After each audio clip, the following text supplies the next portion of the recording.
Peuple de Dieu, Shalom. Notre prédicateur, il est pasteur au Centre for Christ Ambassador à Johannesburg, directeur de MET francophone à Pretoria, mari et père de 6 enfants. Le pasteur Jean Médard Péa, c'est lui qui nous enseigne. Que le Seigneur nous bénisse. Ce matin, j'aimerais que nous puissions lire quelques écritures. Et je suis heureux du temps que nous avons passé et de ce que vous avez retenu. On va lire dans Jérémie chapitre 29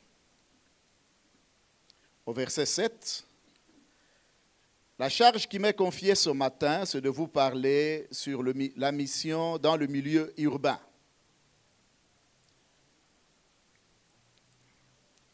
Et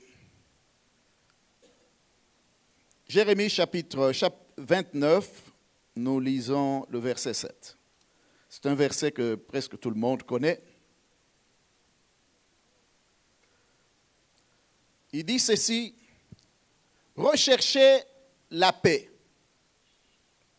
et la prospérité de la ville où je vous ai exilés et intercédez auprès de l'Éternel en sa faveur, parce que votre propre bien-être est lié au sien.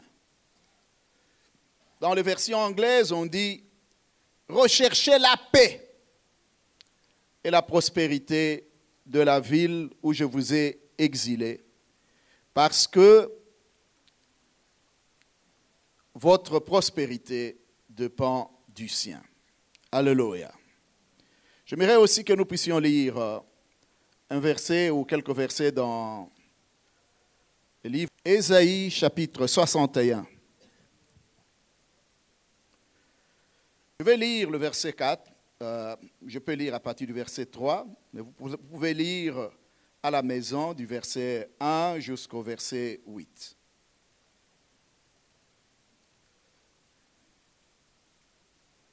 Bon, je vais commencer par 1. L'Esprit du Seigneur, l'Éternel, est sur moi parce que l'Éternel m'a consacré par l'onction pour annoncer de bonnes nouvelles aux pauvres. Il m'a envoyé pour guérir ceux qui ont le cœur brisé, pour proclamer la liberté aux prisonniers, la délivrance, pour proclamer une année de grâce de l'Éternel et un jour de vengeance de notre Dieu, pour consoler ceux qui sont dans le deuil, pour donner aux habitants de Sion en deuil une parure au lieu de la cendre, une huile de joie au lieu du deuil, un costume de louange au lieu d'un esprit abattu. On les appellera des térébintes de la justice, de plantation de l'Éternel, destinées à manifester sa splendeur. Le mot splendeur, c'est aussi le mot culture, sa gloire. Dieu t'a destiné à manifester sa gloire sur la terre. Alléluia. Tu dois manifester sa culture. Et le verset 4 nous dit, ils reconstruiront sur d'anciennes ruines. Ils relèveront des décombres du passé. Ils rénoveront de villes dévastées, de décombres vieux de plusieurs générations. Alléluia. Ça, c'est la volonté de notre Père. Je suis content de ce que vous avez saisi, mais il y a un verset important que je ne voudrais pas que vous oubliez. C'est celui d'Éphésiens chapitre 1, le verset 9 à 10. Parce que ce verset-là résume en fait le mystère de la volonté de Dieu pour nous. Et si vous comprenez cela, vous allez comprendre la limite de notre mission sur la terre. Il dit, il a révélé le mystère de sa volonté, selon le bienveillant dessein qu'il avait en lui-même. Et il a décidé de le manifester à un certain moment. Et cette volonté-là que Dieu a, c'est de réunir toute chose qui est dans le ciel avec toute chose qui est sur la terre sous un seul chef ou sous un seul roi qui est Jésus-Christ. C'est un verset très important. Parce qu'en fait, voilà ce que nous dit ce verset. Il nous dit, l'intention de Dieu, c'est que tout espace occupé sur la terre, toute sphère de la vie, si nous, l'Église, nous fonctionnons correctement, nous devons le ramener sous l'autorité de Jésus-Christ. J'aimerais vous dire, si vous lisez, par exemple, l'intention du mouvement de New Age. New Age, on appelle comment en français? Nouvel âge. Leur intention est la même. Là où on parle des Illuminati, etc., quelle est leur volonté? Ils travaillent pour que la terre et tout ce qu'il y a demeure sous l'autorité d'un seul chef, mais qui est le diable. Mais la volonté de notre Père est de pouvoir récupérer toutes choses. Dites à ton voisin, récupérer. Nous sommes dans une mission de reconquête de ce qui a été pris. Vous savez, lorsque Jésus est amené dans le désert pour être tenté, dans Luc chapitre 4, au verset 5, il y a quelque chose qu'il dit au Seigneur. Il dit au Seigneur, si tu m'adores, je vais te donner tout le royaume de ce monde. Parce que cela m'a été aussi donné. Alléluia. Vous savez que Dieu n'a jamais donné au diable le royaume du monde. Il les a récupérés par déception et par mensonge dans le jardin d'Éden, en mentant celui qui avait la domination de la terre. Alléluia. Et il se tape sur la poitrine. Donc parmi les choses que nous devons récupérer, il y a tout le royaume du monde. Dis cela à ton voisin, même s'il a oublié ce qu'on a dit hier. Dites que tout le royaume, toutes les nations doivent revenir à l'autorité de Jésus-Christ. Et cela doit se faire par le canal de l'outil que Dieu a placé sur terre, sur l'Église. Donc, les villes, les nations, Dieu attend que nous puissions travailler pour que toutes ces institutions reviennent sous l'autorité du propriétaire, qui est Jésus-Christ. Alléluia. Et c'est que les pentecôtistes n'y croient pas, mais moi j'y crois. Parce que la Bible me le dit. Alléluia. Voici ce que le Seigneur veut. Et vous devez retenir cela. C'est pour cela que la mission ne peut pas être complète en allant seulement sauver l'âme de l'homme. On ne sauve pas que l'âme, on sauve l'esprit, on sauve l'âme, on sauve le corps, on sauve même l'environnement dans lequel l'âme vit. Si cela n'est pas fait, la mission ne sera pas faite. C'est pour cela que, même si vous oubliez tout ce que j'aurai à dire, n'oubliez jamais que votre mission, même si vous n'allez pas à l'étranger, c'est que votre ville, votre nation puisse être ramenée sous l'autorité du propriétaire principal qui est l'Éternel. Alléluia. Ce n'est pas une affaire du diable, ce n'est pas une affaire des occultistes, c'est une affaire de l'Église. L'Église doit travailler pour que tout ce qui est sur son territoire soit ramené sous l'autorité de Dieu. Une autre chose que vous avez oublié de dire, que je voudrais vous rappeler, c'est que chacun de vous est missionnaire sur la terre. Alléluia. Tout le monde est appelé à la mission. Ne venez pas vous asseoir à l'église pour attendre une révélation spéciale. Si elle ne vient pas, fais la mission là où tu es. Alléluia. Si tu es dans le marché, c'est Dieu, là que Dieu t'a planté. fait la mission de Dieu. Je vous ai aussi défini cette mission-là pour dire, la mission c'est que son royaume vienne là où tu es et que sa volonté soit faite comme elle est faite dans le ciel. Le royaume de Dieu n'est pas quelque chose de métaphysique. On ne parle pas de quelque chose de spirituel. La Bible délimite des paramètres qui montrent que le royaume de Dieu a atterri quelque part. On nous dit que le royaume de Dieu ne consiste pas dans le manger et le boire. C'est Romains chapitre 14, verset 17. Mais le royaume de Dieu consiste dans la justice, la paix et la joie dans le Saint-Esprit. Alléluia. Ça, ce sont des paramètres qui marquent la présence de l'Esprit du royaume de Dieu. La Bible nous dit que son règne ou son trône est fondé sur l'équité et la justice. Si vous vivez dans un environnement où la justice n'existe pas, vous n'aurez jamais de paix en cet endroit-là. Vous pouvez parler en langue comme vous voulez. Ça ne va rien changer. Vous avez besoin d'établir le fondement de justice. C'est pour cela que la Bible nous dit, cherchez premièrement le royaume et la justice de Dieu. Et toutes les autres choses dont vous avez besoin au Congo, à Kinshasa, si ces bases-là sont établies, le Seigneur garantit que ces choses-là vont venir. Alléluia. Mais s'il n'y a pas de justice,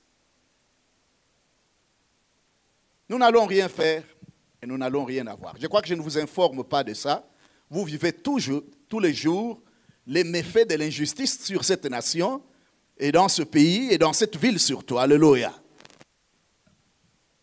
Donc c'est un travail de l'Église. Dites à ton voisin, tu es un agent de changement sur la terre.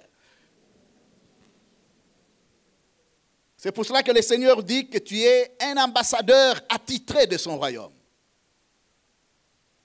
Tu es un ambassadeur en fonction. Si quelqu'un est en Christ, il est une nouvelle créature. Les choses anciennes sont passées, toutes choses en lui deviennent nouvelles, et Dieu lui donne un ministère. C'est pour cela qu'il ne faut pas attendre la révélation de Paul sur la route de Damas pour savoir que tu as un ministère. Tu es un ministre de Dieu, tu as reçu le ministère de réconcilier le monde avec le royaume de Dieu. Partout où tu es. Ça peut être dans ta propre maison. Il y a des gens qui vivent dans la maison ou dans des maisons où il y a l'injustice terrible, n'est-ce pas? Si tu es un enfant de Dieu et que tu vis dans cette maison-là, tu es sur une bonne place. Alléluia. Tu es un missionnaire de Dieu là-bas. Gloire au Seigneur. Donc tu es là comme un agent de changement.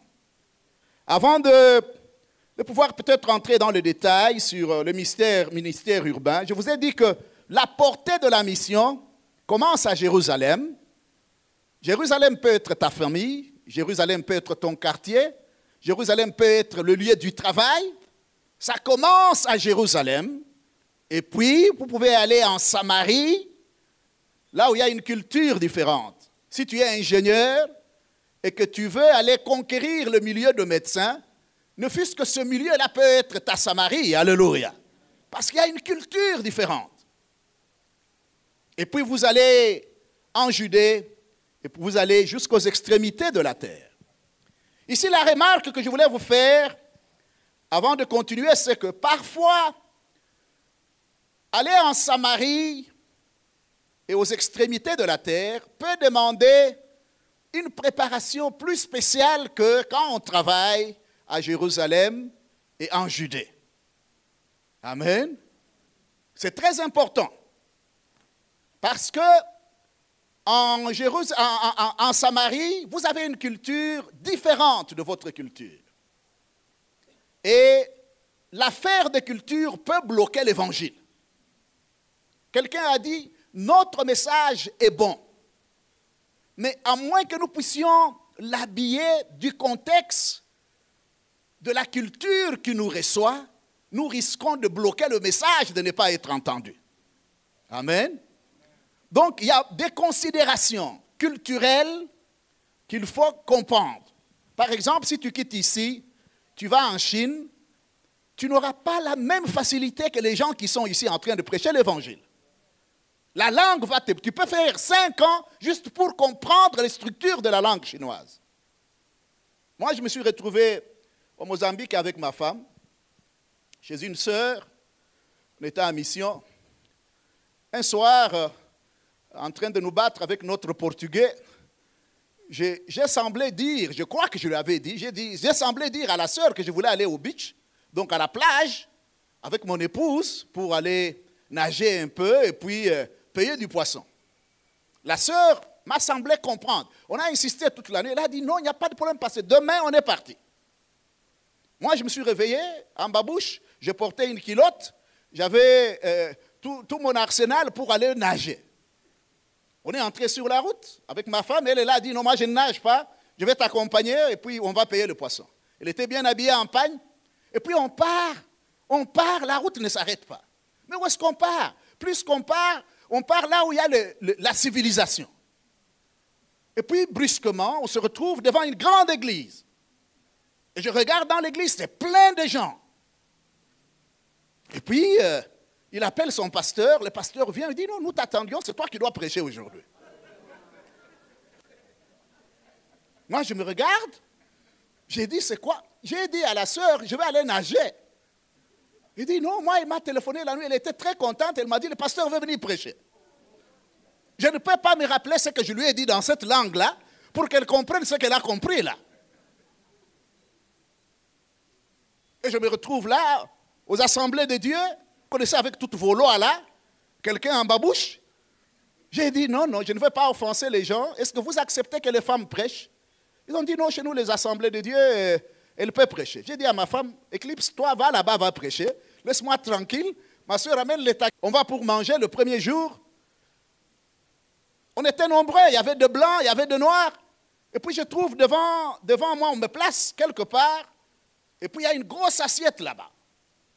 Et une grosse casserole. On me dit, non, tu es l'orateur principal. Chez nous, dans notre culture, quand nous recevons un orateur principal, nous voulons l'honorer. Nous l'offrons ce que nous t'avons offert là. Et je regarde dans mon assiette les pieds de quelqu'un. J'essaye de m'imaginer, ça c'est le pied de qui ça? Je n'ai jamais vu de pied comme ça. Je tourne, je me rassure et je confirme que ce sont les pieds de lézard. J'ai dit, Seigneur, qu'est-ce que je fais? J'apprends à ces gens, quand ils viennent étudier, qu'il faut tout manger. Maintenant, moi, je ne suis pas capable de manger ces lézards. Si au moins ils avaient caché les pieds. Et je suis là. J'ai commencé à prier à moi-même. Je n'étais pas capable. Et puis je leur ai demandé, est-ce qu'il y a des toilettes ici? Ils m'ont dit oui. Il dit, c'est où? Heureusement, c'était au-dessus. Alors, j'ai déplacé un peu mon assiette. Je suis parti avec ma Bible et tout ce que j'avais, aller me cacher dans cette toilette-là pour réfléchir un peu sur mon sort avec ces lézards-là. Heureusement, le Saint-Esprit faisant grâce, quand je suis rentré, ils se sont jetés sur la casserole, ils ont consommé leur propre lézard. Ils ont pensé que quand je suis parti là, je m'étais déjà servi et j'étais sauvé ce jour-là. C'est 5 ans après que je leur informe que je n'avais jamais mangé ces lézards-là. Tout le monde était étonné. Alléluia. Et s'ils avaient remarqué peut-être que je n'avais pas mangé, ça pouvait faire un problème. Parce que quelquefois, le point de contact dans la culture où on part, c'est la nourriture qu'on te donne. C'est pour cela qu'au-delà des frontières, ça demande une planification correcte. Ça demande une préparation sérieuse. Il ne faut pas juste ouvrir les yeux, le Saint-Esprit m'enseignera toutes choses. Il y a des choses que le Saint-Esprit n'enseigne pas facilement. Que le Seigneur nous aide. Mission dans le milieu urbain. La Bible nous dit, recherchez la paix, recherchez le bien-être, recherchez la prospérité de la ville où je vous ai amené en captivité. Rechercher signifie chercher encore. Vous avez cherché, vous n'avez peut-être pas trouvé, il faut aller encore chercher. Donc c'est un processus jusqu'à ce que le bien-être de la ville puisse être trouvé. Il dit priez l'Éternel en sa faveur, parce que votre bonheur dépend du bonheur de cette ville-là. Si la ville n'est pas heureuse, vous n'allez pas être heureux. Luc chapitre 8, verset 1, la Bible nous dit, Jésus allait de ville en ville, de village en village. De ville en ville, village en village, apparaît plus de 1200 fois dans la Bible.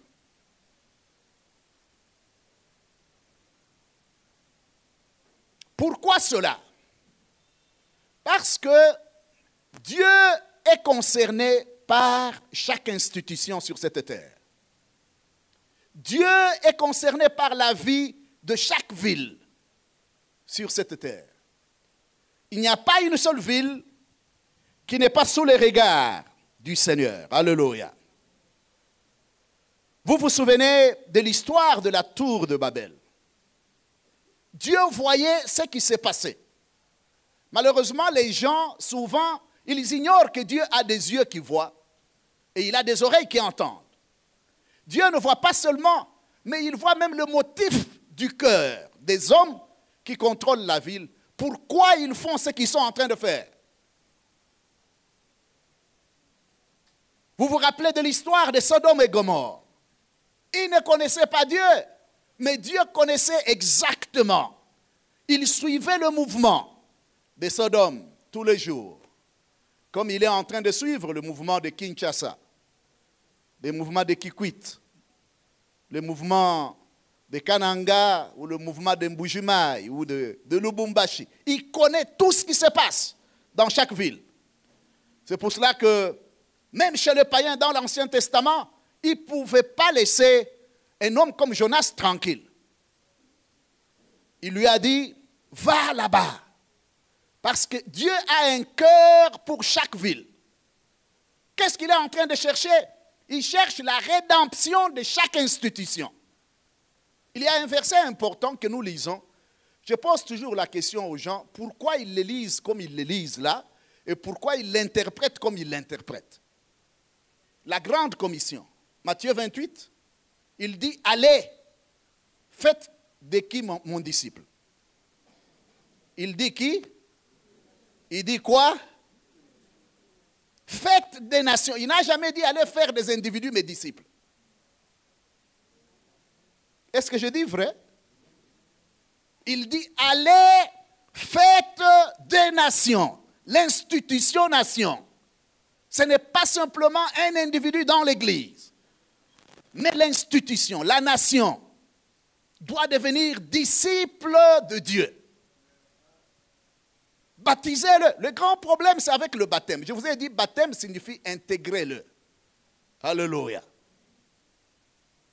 Intégrez-le, enseignez qu'ils obéissent tout ce que je vous ai prescrit. Donc Dieu, son intention n'est pas d'atteindre les individus. L'Église rate sa marque parce que nous nous concentrons, nous sommes fixés des targets que Dieu ne nous a pas fixés.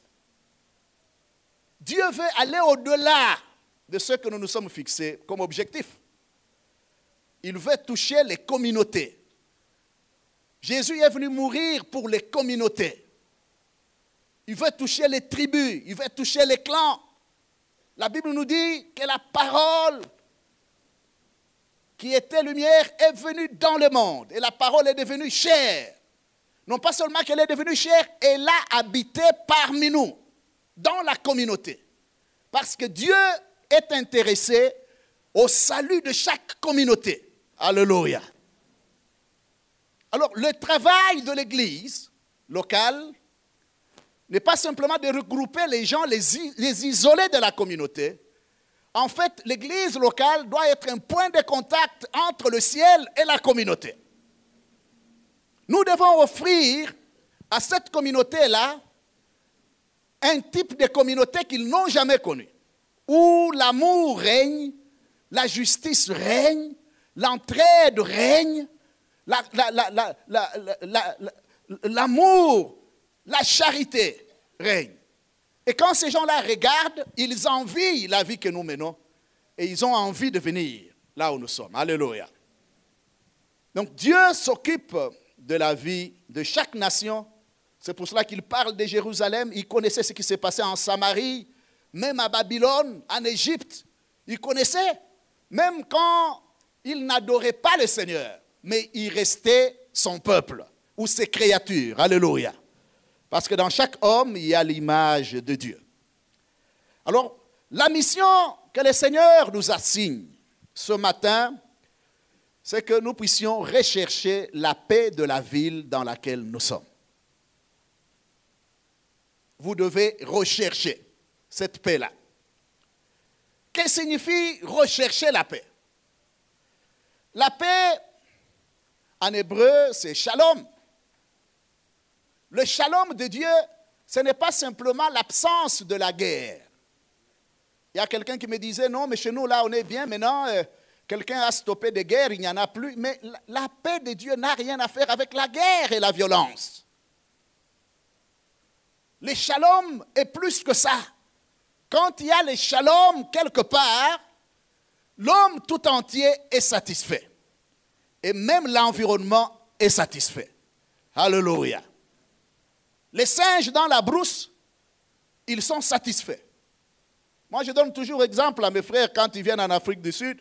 Imaginez-vous qu'une antilope, ici où nous sommes à l'église, se perd et vient entrer dans cette église. Quelle sera l'attitude des croyants dans cette église ce matin?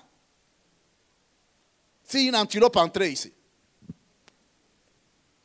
vous allez faire quoi, honnêtement? Hein? Qu'est-ce qu'il y a dans le cœur là?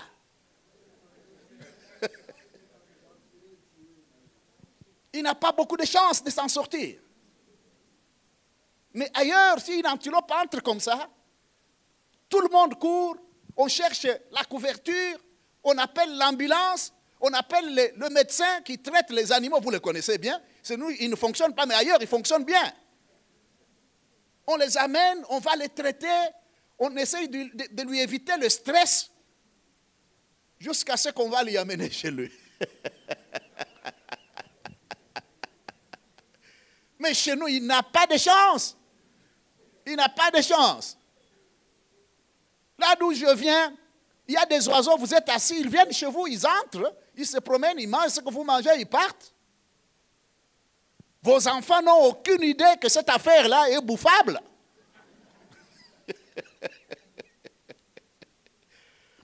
Donc quand vous cherchez le shalom, shalom signifie tout est là et rien ne manque. Alléluia. Le shalom signifie l'inversion des effets du péché et de la chute. L'inversion de l'aliénation de l'homme de Dieu, de la création et l'un de l'autre. Donc quand le shalom arrive, vous avez de bonnes relations, vous dormez en paix, vous n'allez pas dormir stressé la nuit parce que vous ne savez pas ce que les gens vont manger demain.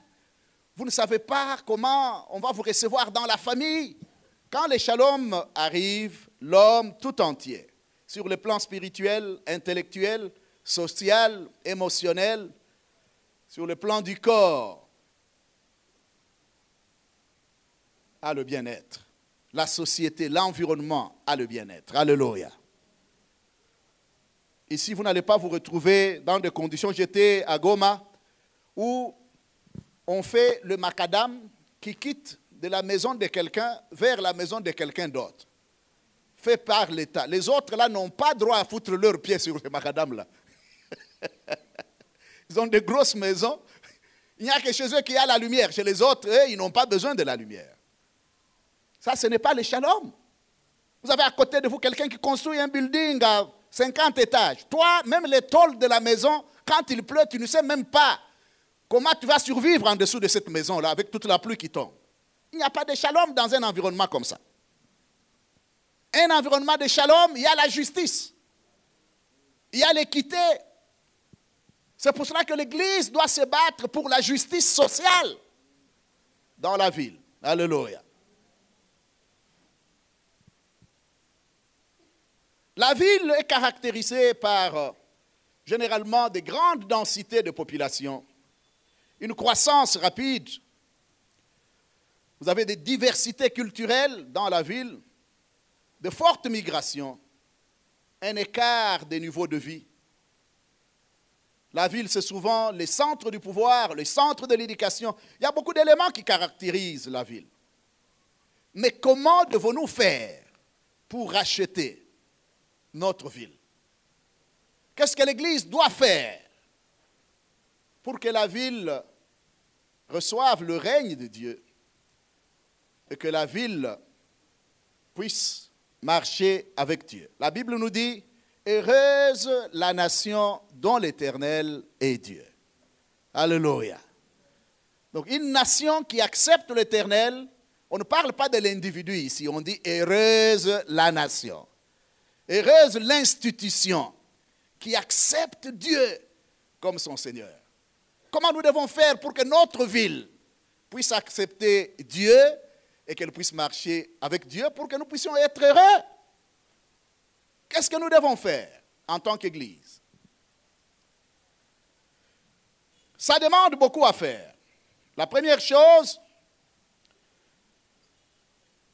c'est un travail du Saint-Esprit mélangé à l'intelligence humaine aussi. Alléluia. Les pentecôtistes n'aiment pas utiliser leur intelligence. Il y en a même qui considèrent que l'intelligence fait partie des choses qui appartiennent au diable en nous.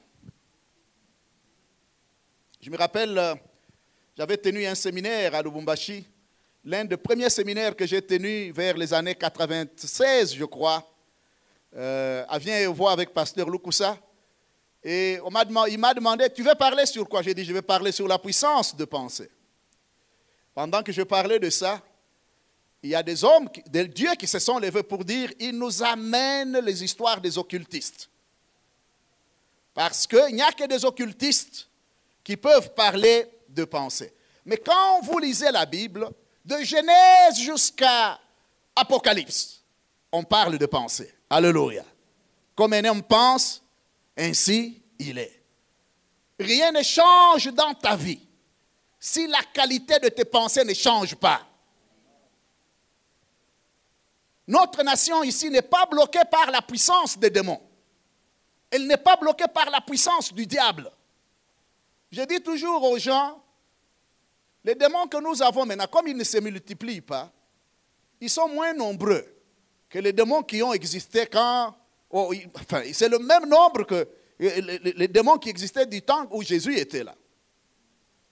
Alors, plus la population est croissante, si on veut calculer la densité de démons sur quelqu'un par rapport au temps de Jésus, vous comprenez que chez nous, ça diminue tous les jours comme la croissance augmente.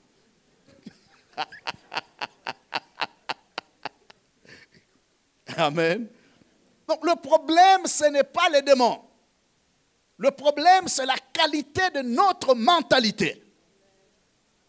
C'est pour cela que le plus grand problème de l'Église, c'est le changement de la mentalité du peuple.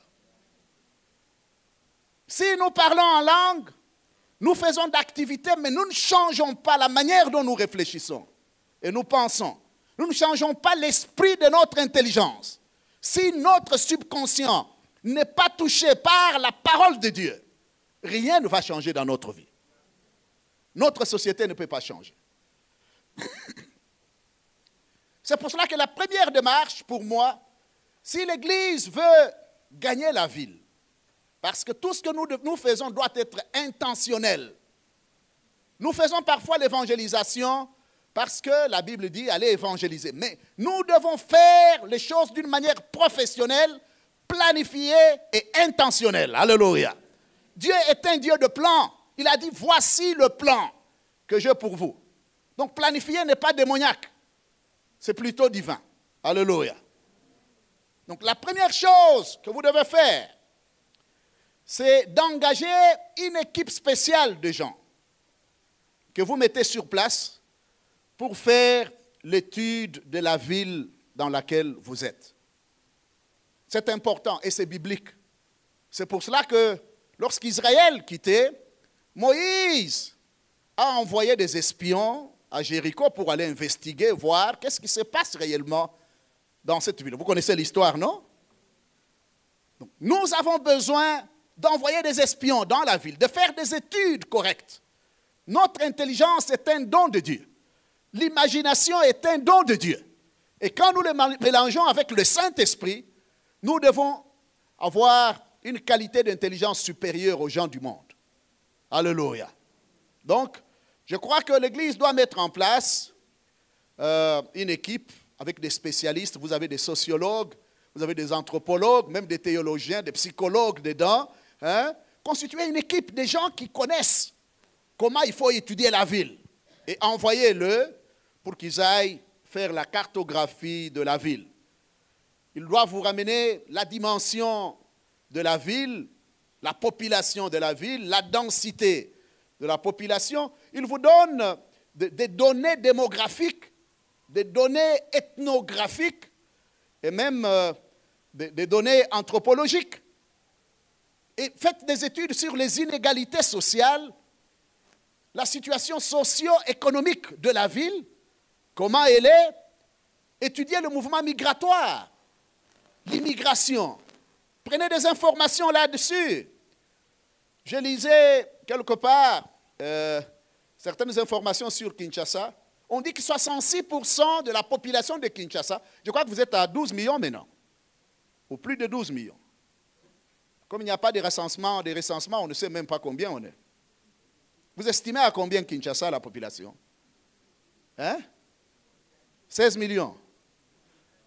18.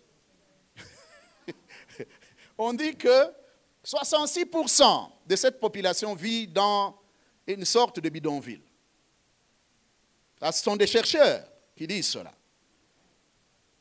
Étudiez le phénomène push and pull.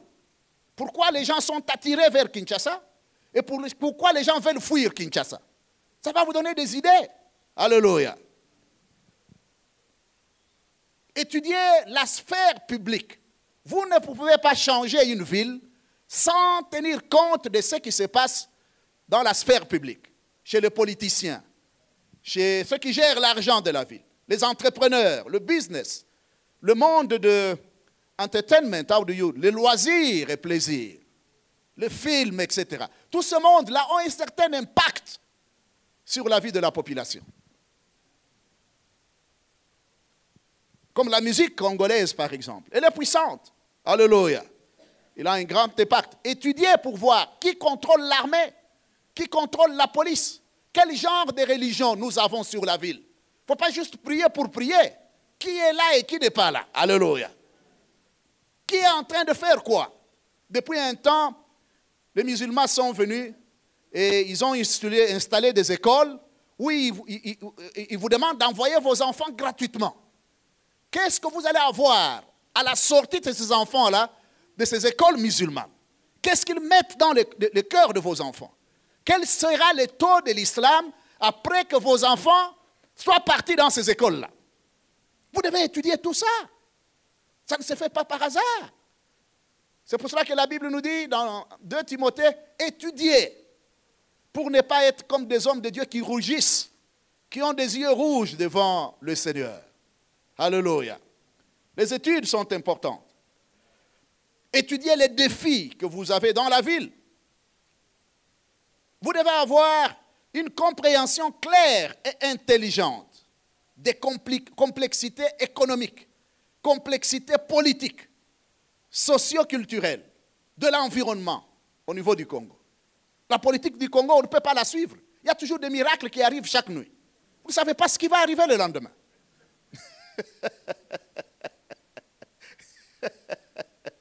Amen. Donc il faut faire des études, comprendre qu'est-ce qui est en train de se faire. Lorsque vous avez toutes ces études en place, en ce moment-là, vous revenez avec, vous allez chez Dieu avec ces études-là. Le temps de la prière, l'intercession. Vous écoutez, vous lisez ces choses, ces données-là avec l'appui du Saint-Esprit. Pour apprendre qu'est-ce que Dieu est en train de faire dans la ville. qu'est-ce que le diable est aussi en train de faire dans la ville? Où est-ce qu'il est en train de le faire? Alléluia. Vous avez un phénomène comme Kuluna que vous avez abandonné depuis longtemps. Aujourd'hui, ça rentre comme un feu sur la ville. Si l'Église avait considéré cela, peut-être que vous auriez produit des ingénieurs et des médecins parmi ces gens-là et donné la paix à la ville. Alléluia. Donc, regardez, qu'est-ce que l'Église est capable de faire? Qu'est-ce que Dieu attend que l'Église fasse dans cette situation-là? Évaluez vos victoires, mais évaluez aussi vos échecs. Et puis, refaites des plans pour pouvoir reconquérir ce que vous n'avez pas encore conquis. Alléluia. J'étais au Canada, ma femme rentre du travail, et il y a ses collègues des Philippines qui ont appris que le président du Congo vient de déclarer Congo comme un pays qui appartient à Dieu.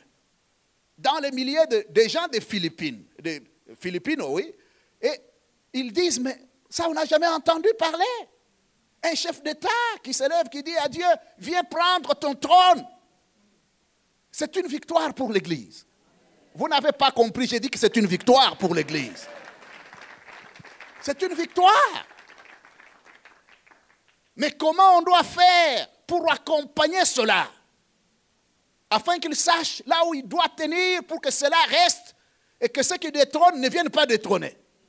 Alléluia.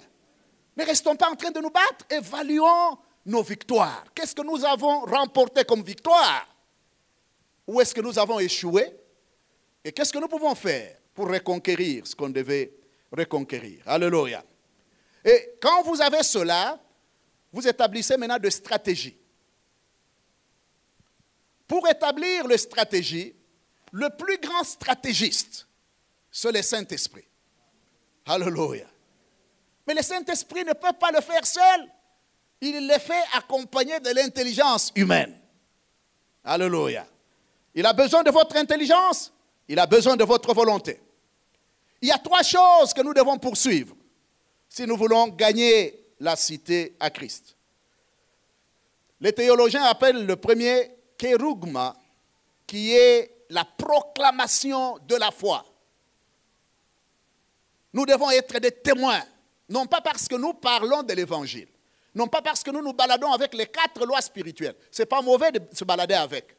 Mais nous devons témoigner par notre vie, par notre langage, la manière dont nous accueillons, nous parlons aux gens, la manière dont nous nous tenons au travail, nous communiquons avec les autres. La capacité de pardonner, de supporter, d'aider, le travail que nous faisons. Si tu travailles dans une entreprise, tu dois travailler tellement dur et intelligemment, de telle sorte que s'il y a même licenciement, la seule personne qu'on ne peut pas licencier, c'est toi. Alléluia. C'est par notre témoignage, c'est par notre vie que nous rachetons. La deuxième chose que nous devons rechercher dans nos stratégies, c'est la diaconia,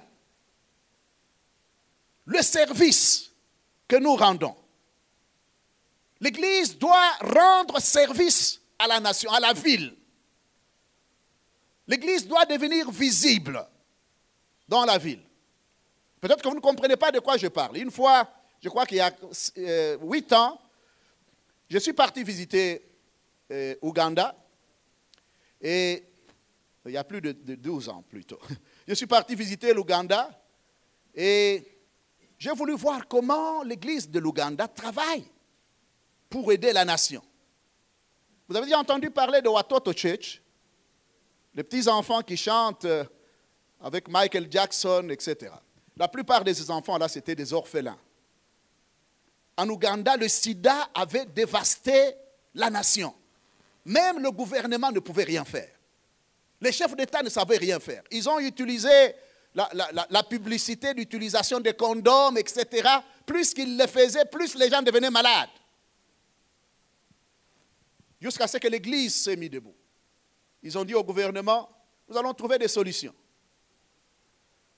Et ils ont commencé à travailler. La première chose, c'était de prêcher l'abstinence.